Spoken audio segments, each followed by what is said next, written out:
விடும். இங்கு அமர்ந்திருக்கும் அன்பு உள்ளங்களுக்கும் ஏனைய சகோதர சகோதரிகளுக்கும் மற்றும் உள்ள ஆன்மீக பெரியோர் அனைத்து அன்பர்களுக்கும் என் முதற்கண் வணக்கத்தை உங்கள் முன்னிலையில் சமர்ப்பிக்கின்றேன். அன்பு வணக்கம்.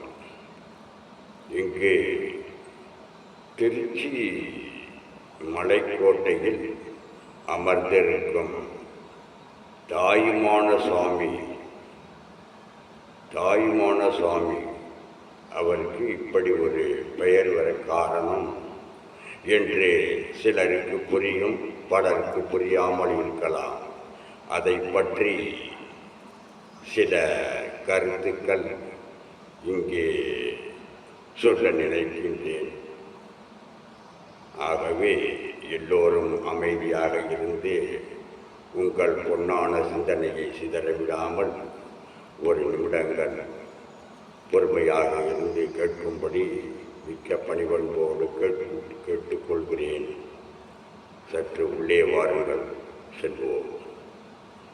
திருச்சி மலைக்கோட்டையில் அமர்ந்திருக்கும் தாயுமான சுவாமி அனைவருக்கும் தெரிந்த ஒரு சிவன் கோயிலாகும். ஒரு காலகட்டத்தில் செட்டிக்குளத்தில், அதாவது செட்டியார் என்ற செட்டிக்குளத்தில் பிறந்த ஒரு திலகவதி என்ற பெண்மணி ஒரு நல்ல சிவன் மேல் ஒரு நல்ல பக்தியானவளாக விளங்கிக் கொண்டிருந்தாள்.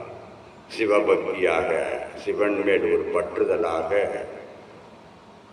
பற்றுவதாக இருந்து துண்டினை செய்து கொண்டு வந்தார். எப்படி திருக்கடையூரிலே மார்க்கண்டேயர் தனது ஆயுட்காலம் 16 வயது பூர்த்தி ஆகின்ற நேரத்தில், அந்த ஆயுட்காலம் முடிகின்ற இறுதி தருவாயில்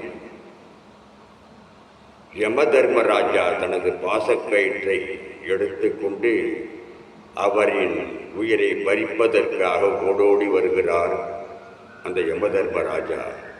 அப்பொழுது மார்க்கண்டேயர் திருக்கடையூரிலே அமர்ந்திருக்கும் அமிர்த கடேஸ்வரரை ஓடோடி வந்து, அந்த நேரத்தில் யமதர்மராஜா அவருடைய உயிரை பறிப்பதற்காக வந்து கொண்டே இருக்கும்போது உடனே அந்த மார்க்கண்டேயன் அந்த அமிர்த கடேஸ்வரராக இருக்கின்ற அந்த சிவலிங்கத்தை பற்றி கொள்கிறார். சிவனே, நீதான் கதி, எனது உயிரை நீதான் காப்பாற்ற வேண்டும் என்று சிக்கன பிடித்தேன் என்பது போல அந்த சிவலிங்கத்தை பற்றி கொள்கிறார். அதுபோல இந்த செட்டிப்பெண் திலகவதி என்ற பெண்மணி அந்த தாயுமான சுவாமியை பற்றி கொண்டு சிவபக்தியாக இருந்து பூஜைகள் செய்து கொண்டு வருகின்றார்.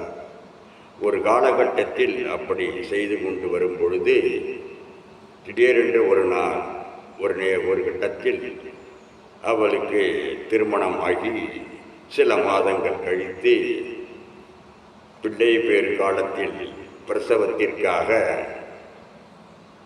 பிரசவத்திற்காக தனது குழந்தை பிறக்கப் போகின்ற ஒரு நேரத்தில் பிரசவ வேதனையால் துடித்து கொண்டிருந்தாள் திலகவதி என்ற பெண்மணி.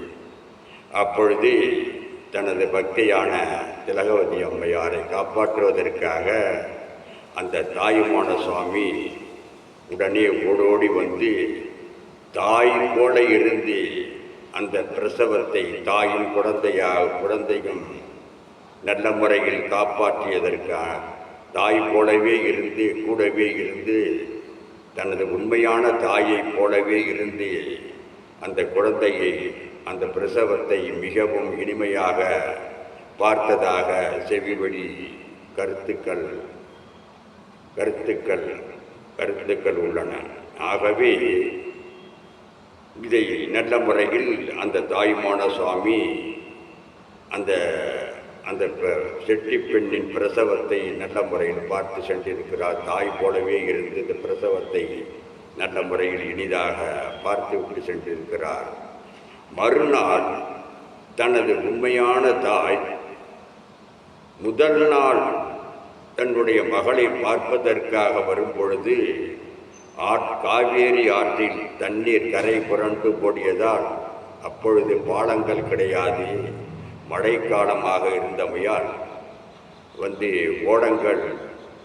ஓடங்கள் இருந்தும் ஓட்டுவதற்கு ஆள் கிடைக்காமல் திரும்பி மனவேதனையோடு அந்த தாய் வீட்டிற்கு சென்று விட்டால் மறுநாள் தண்ணீர் வடிந்த பிறகு தனது மகளை பார்ப்பதற்காக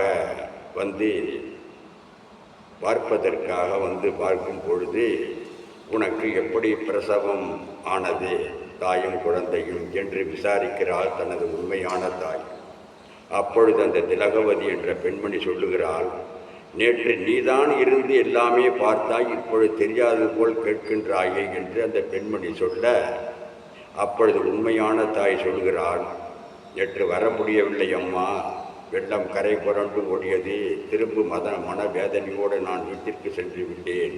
இன்று தான் தண்ணீர் வெள்ளம் வடிந்த பிறகு இக்கரைக்கு வந்து உன்னை பார்க்க இப்பொழுதுதான் நான் வந்திருக்கிறேன் என்று சொல்லும்போதுதான், நேற்று வந்தவள் தாய் போல இருந்து நம்மளை பார்த்தது அந்த ஈசன்தான் என்று சொல்லக்கூடிய அளவுக்கு அந்த தாய்மான சுவாமி அப்படி இருந்து பார்த்ததினால்தான் அவருக்கு தாயும் மாணவர் என்று பெயர் வந்ததற்கான காரணம்.